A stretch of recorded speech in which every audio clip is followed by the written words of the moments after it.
Mashujaa Day, everybody. I hope you're doing amazing this beautiful Saturday morning.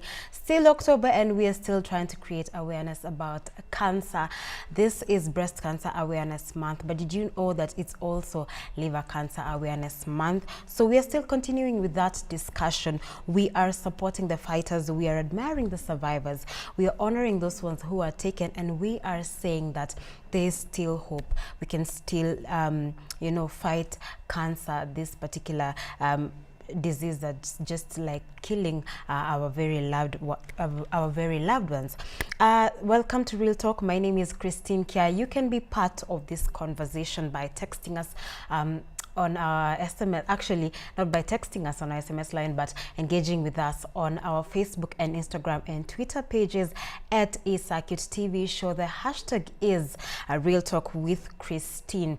Now, today with me in studio is Emily Ochieng, Program Officer at Kenya Cancer Association, and she's here to just give us shed some light on liver cancer, and then we'll talk a bit more about Kenya Cancer Association, about creating awareness, and just some other major questions that, you know, you could be having once in a while about this particular topic. Thank you so much for coming through, Emily. Thank you for having me on the show. Yes. So we started this discussion last week, and, you know, we're just saying we can never overemphasize, you know, the importance of talking about cancer and creating awareness, you know, and making sure that people know that this is an epidemic, you know, it's true. It is, right? I actually say we should be marching in the streets because when you look at the current statistics, 90 people are dying every day. So we should all be up and marching. Yes, it's a big epidemic. All right. So basically, Kenya Cancer Association is a non-profit organization, and you do a couple of things. But I think the first thing I would want to ask you is, where are we at with cancer right now in Kenya in 2018? Like, you know, what are the statistics? How bad is it getting? Just as I've mentioned earlier, we see the numbers are actually increasing. They're not reducing. That's the unfortunate truth. We previously had around 70 people dying every day. Now, the current statistics that were released by Globalcan this year in October, we are at 90 people per day. So it's really worrying. We are seeing a number of those diseases increasing, like the breast, cervix, prostate, esophagus. And the unfortunate bit is that most of the cancers that are killing us are the ones that can be detected early and treated. Yes, so that's the sad truth. Yeah, and that also brings me to the question of which types of, first of all, how many types of cancers are there?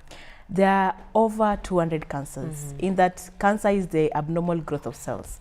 In every part of our body, there are cells. So there can be cancer of basically on any part of the body. So there are over 200 cancers. But we have those major cancers, the ones that we see that are most common. So of course, in Kenya, the leading cancers are breast. Currently, it's breast, then cervix, then esophagus, then prostate. Then you have other, like the oral head and neck, esophageal cancer. Then now you have the likes of the liver, the pancreatic, kidney cancers. Yes. All right. So I mean, let me pick breast cancer and prostate cancer, which are the major ones in each of the two genders. Why is it that these are the main types of cancer? First and foremost, breast, we take it's for the female. It's for both male and female. Even men have breast too. So we have 1% of those breast cancers are male. And female, so the major reason is we have, of course, several risk factors that we may attribute, but we see a major chunk, maybe we can relate to the lifestyle factors. Lifestyle factors is include what we eat, how we live, where we live. So it is in terms of pollution in the environment, what we eat, the food that we are eating, what are we eating, how is the food being processed.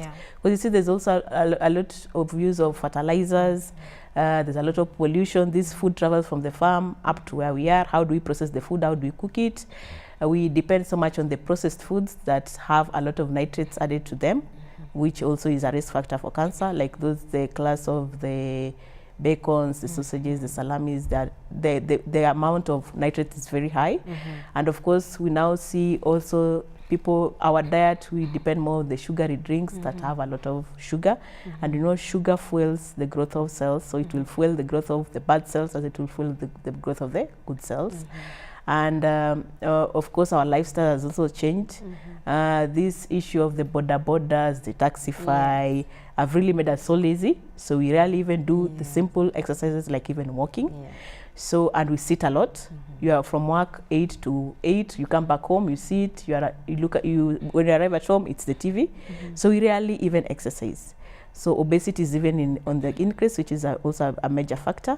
And these are major risk factors for cancer. Yes. So cancer can be brought about by so many factors. Yes. You cannot pinpoint and say that this is the particular cause. No, you cannot. So there are several factors that causes cancer, and the more risk factors you have, the higher also your chances of getting certain cancers. For instance, for a lady, there are those factors that affect your hormonal changes. So in relation with breast, there may be factors like in terms of the birth. Of course, nowadays we have reduced births.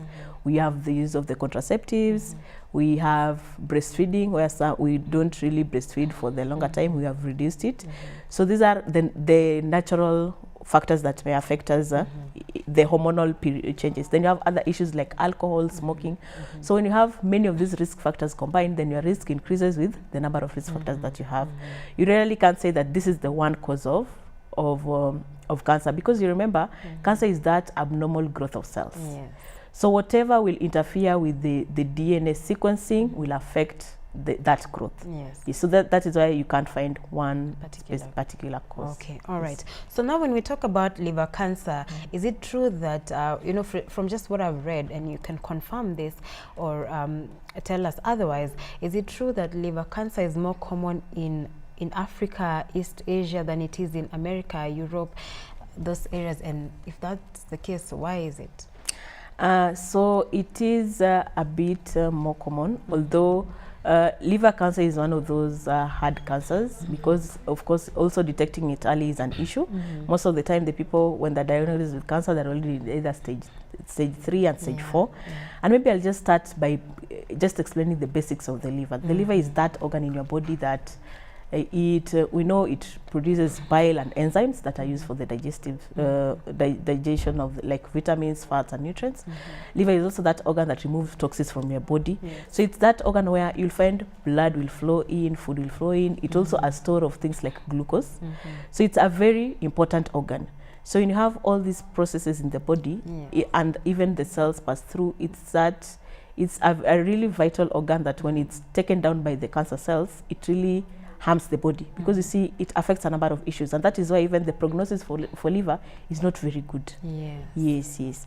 So in terms of what really puts us at a risk, we say cancer is caused by several risk factors. So for liver, we see the major ones are of course the infection of hepatitis B and C, which you know are viral infections, and hepatitis B and C can also be transmitted sexually. It can also be transmitted through blood. It can also be transmitted from a mother to an infant. So unfortunately, we only just have the vaccines for hepatitis B. We don't have for hepatitis C, but we hope as time goes on, they'll be able to have something for that. But they usually do test that, and that is why even for those pregnant mothers, they do those HPV, hepatitis B and C testing to identify whether you have them in your system. Other factors may also be, of course, in cirrhosis, which is also a disease of the liver. So when you have that disease, what it does, it scars and damages the tissues of the liver. So with time, that scarring and tissue can put it in a position where you develop those cancer cells. You also have aflatoxins, which you know is a major issue in Africa, and that is also one of those reasons. It's very a major issue in these African countries, how we store our food, and we know it really affects the grains and the things that we use, and those are the risk factors for cancer. You may have other diseases for the cancer like iron. When you store excess iron in your liver, it also damages the liver. So that also puts you at a risk of cancer. There are those people who use a lot of steroids, especially those who do the muscles and the build-up. Yes. So constant use of that also puts you at a risk. And of course, alcohol. We know alcohol damages the organ directly, number one. It damages DNA. It introduces toxins in your body. And you see, the liver is that organ that removes the toxins. So the toxins may actually be too much for even the liver functioning. So those are the major risk factors for the liver cancer. And of course, you have other factors like age. Yes. So I think when you look at it, that's why it may be more in Africa than in the developed countries. Yeah. And of course, our problem is how we identify it. Because in Africa, we are not proactive about our health. So, Christine, we rarely go to the hospital to be checked. Yes. We go when we are sick, when we've started seeing the symptoms. Yeah. And unfortunately, with cancer, by the time you start seeing the symptoms, it's in a bad state. We say early cancer don't have symptoms. So we need to start to change our life. We need to start being proactive. We need to start going for those wellness checkups. I tell people, spend that money in wellness and save yourself that amount of money you'll be using, because treatment is very expensive. And it's not just expensive in terms of financially, it's expensive in terms of psychologically. Every bit of it takes away, yes. So you need to be more proactive about our health.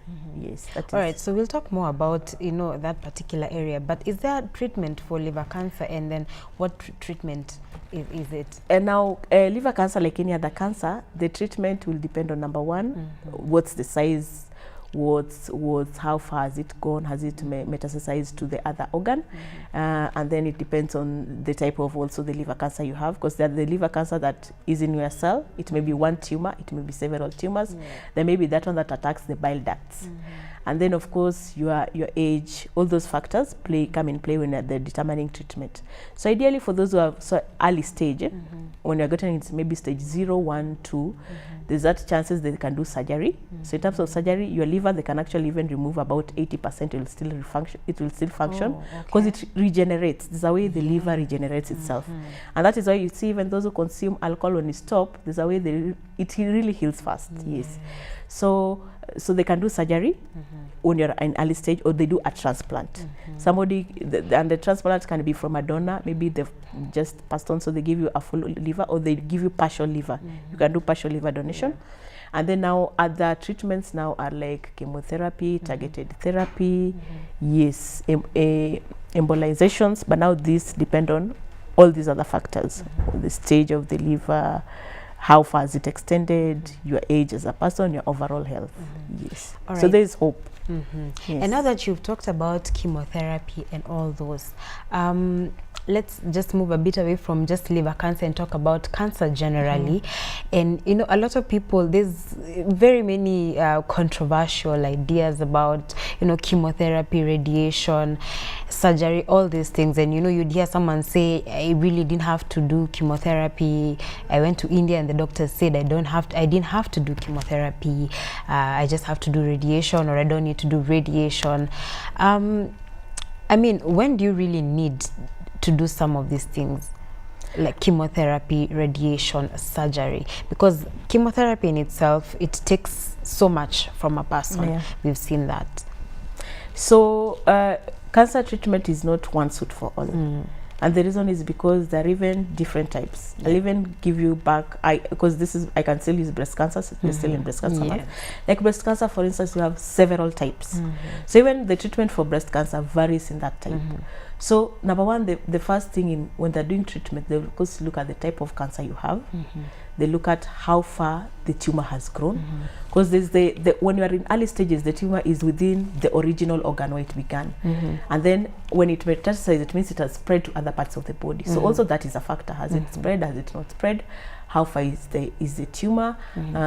Yourself, the age, because the age also matters. There's some treatment that are very intense, so they may not want to put it on a person who cannot really recover fast. So there are those factors, and your overall health as a person. So chemotherapy is the use of, it can either be through, they can do injections, or you can use oral tablets. So that also, it does both ways. So ideally, it depends on what situation you are in. That is what determines the combination, because if it's an extent, then it means they have to do several treatment for them to really reduce the type of to reduce the cancer. And of course, also as a person, you need to ask your doctor, the treatment I'm getting, is it to cure the cancer, number one? Is it to remove the tumor? Yes. Is it to suppress the growth? What is the purpose of each part of the treatment? Because every kind of treatment has a reason. There are those that, for example, for instance, when we use like the breast that we know it may be hormone dependent, there are drugs that suppresses your hormones. Then the surgery, of course, is to remove the tumor. So ideally, the surgery is usually done to people who are in early stages, because there's when it has really metastasized, like in stage 4, they rarely do surgeries. Yes. They can't remove the tumor in all those parts that are spread. That's why they don't do it. So they can either do whole, remove the organ, or do partial, depending on how it's affected. Like I've told you, even for liver, they can do both partial or whole. Even for breast, they can do partial or whole. And then, of course, chemotherapy, it's usually to kill the cancer cells. So the drugs gets in, but it kills both the good cells and the bad cells at the same time, because it gets throughout the body. So the idea is, how do you recover from that? Then what do you do to recover? So it's how you may, what other complementary treatments like nutrition, exercise that will help you also pick up from that system. Then of course, radiotherapy, it's like an X-ray. You see the way an X-ray is, but it's targeted to a specific organ. So it's not like chemotherapy, it does the whole body. So that one is of course done to a specific organ. That is also dependent on those other factors, how far it has extended, then they'll see what to do. And then now you have targeted therapy. Targeted therapy, these are specifically, they look at the specific genes, all those things, the cells balance, then they do it to a specific organ. To that, they target specific cells. That's why they call it targeted. So there's a way, maybe they want to suppress, it's those cells that makes it, the cancer grow fast, so they want to suppress it, so they do a targeted one.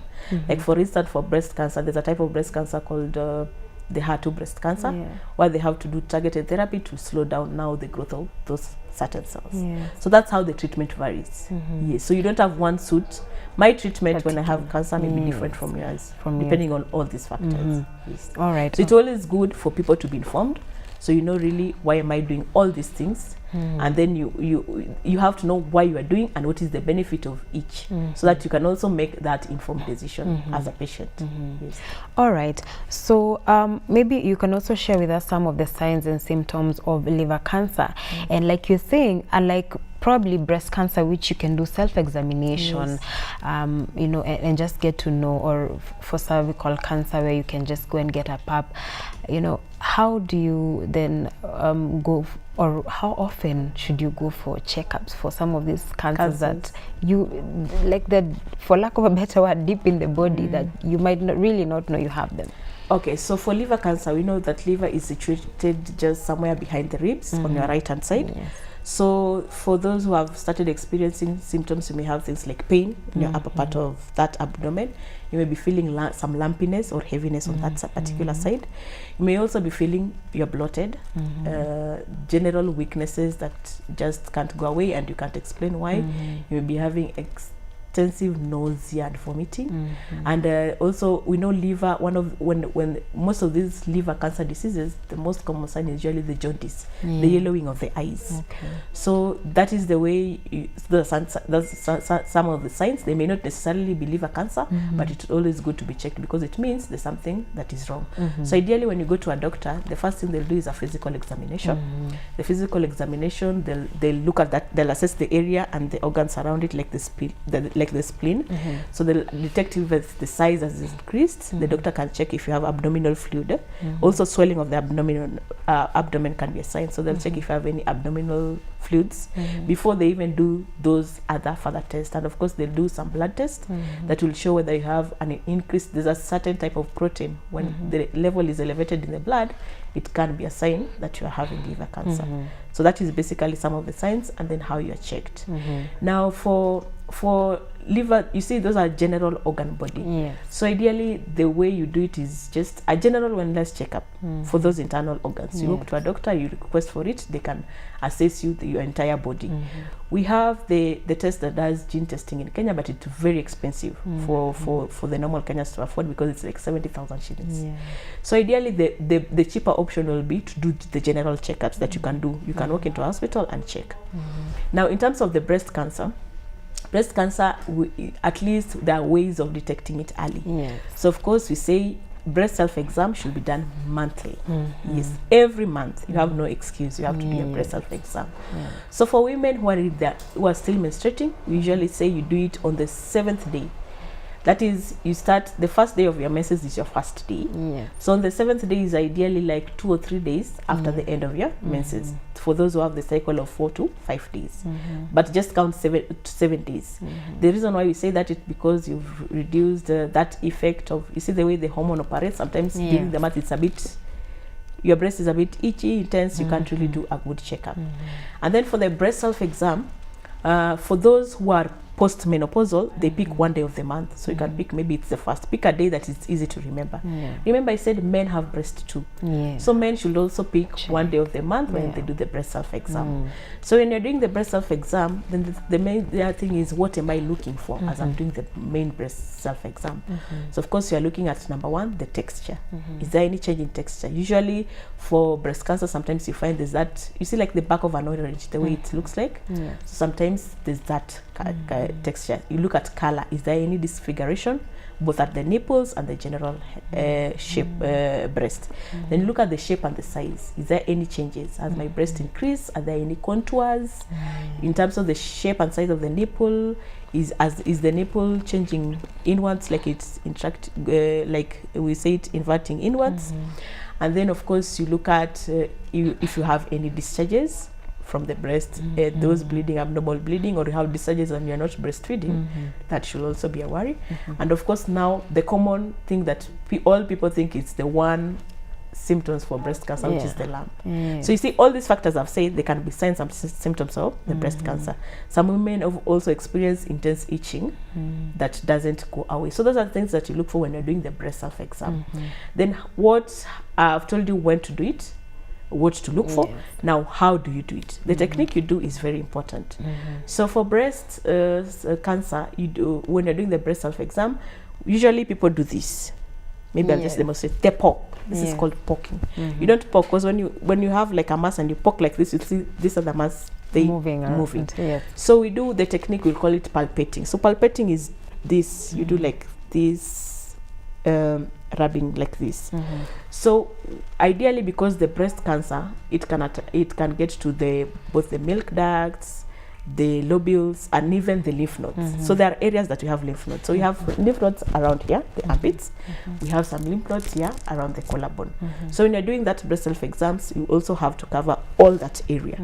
So ideally, we say the first thing is you stand before a mirror. You have to be, of course, naked without clothes. You cannot do it with your clothes.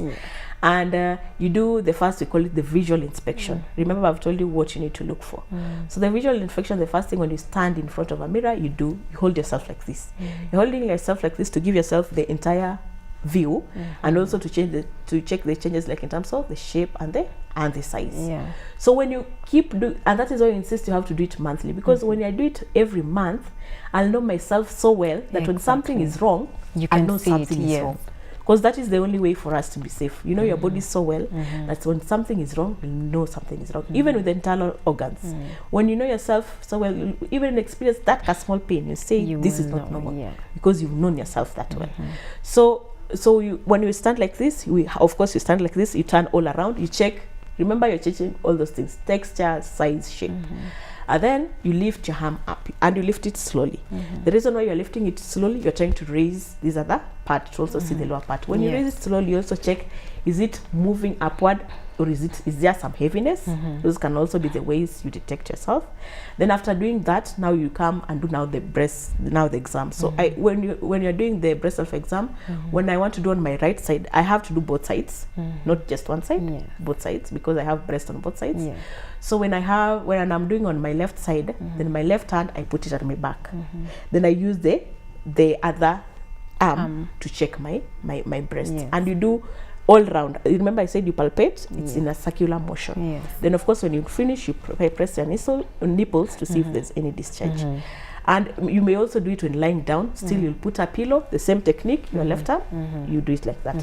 So this applies to both the men and the women. Both men and women. Yes, both men and women. And remember, when like this is one easiest way for us to detect this early. If we detect the cancer early at stage 0, stage 1, you'll not even go through those intense treatments. Remember, you're asking me those combinations. Exactly. When it's earlier, you'll do less, you'll spend less money, your chances of survival have as greatly increased.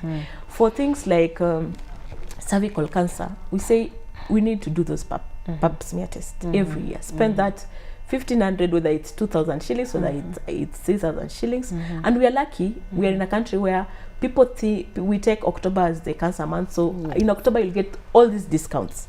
Take advantage of those discounts, get checked. And the reason being is, by the time a woman is diagnosed with cervical cancer, you've actually stayed with that disease for like 10 to 20 years. So you see, you will have saved yourself from this. Cervical cancer is one of those cancers that should not be killing us at all. Unfortunately, it's our second leading cancer.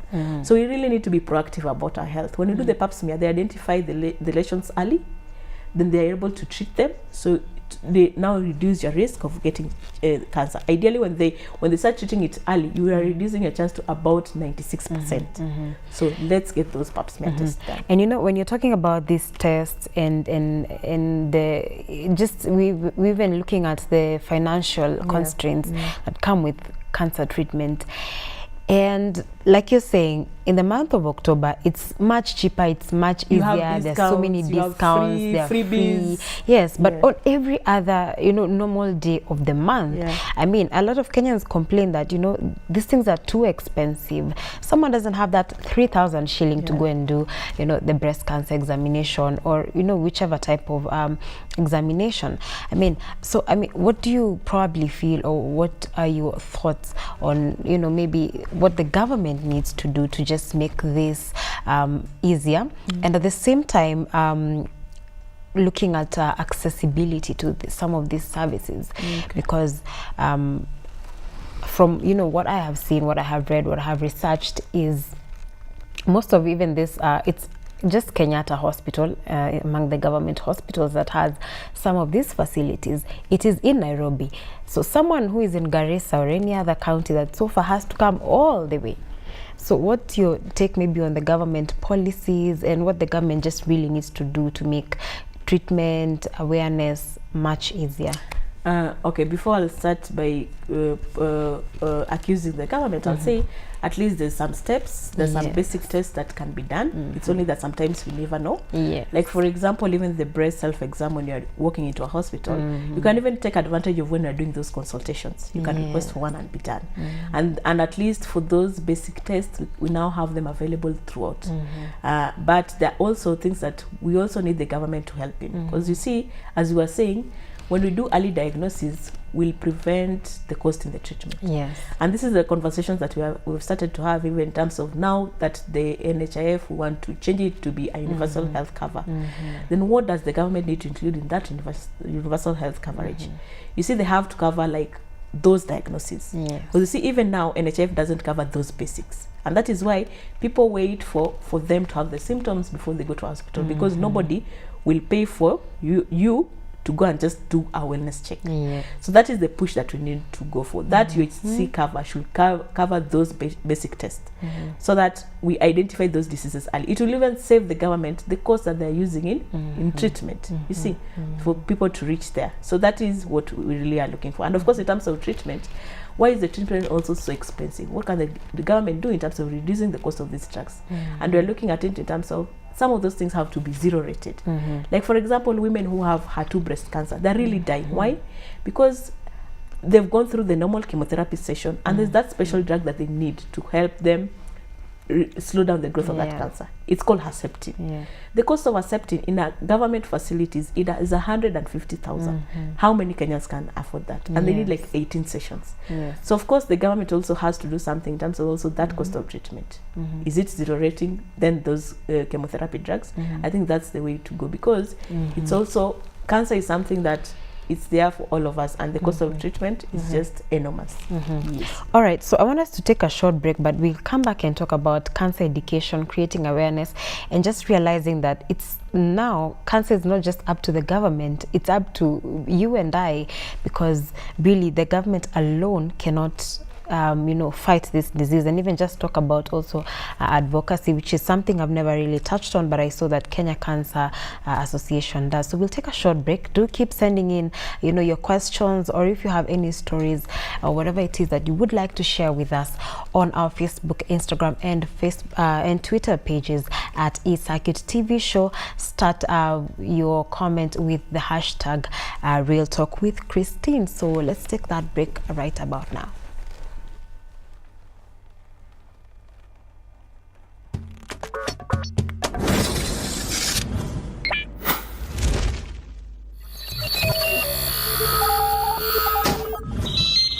Y254. Imagine.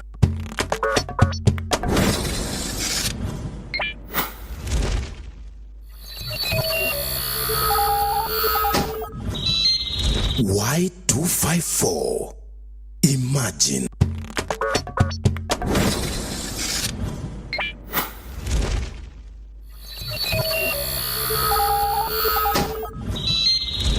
Y254. Imagine.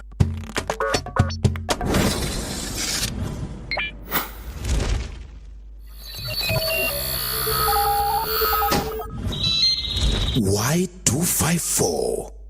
Imagine. Oh my, this is big.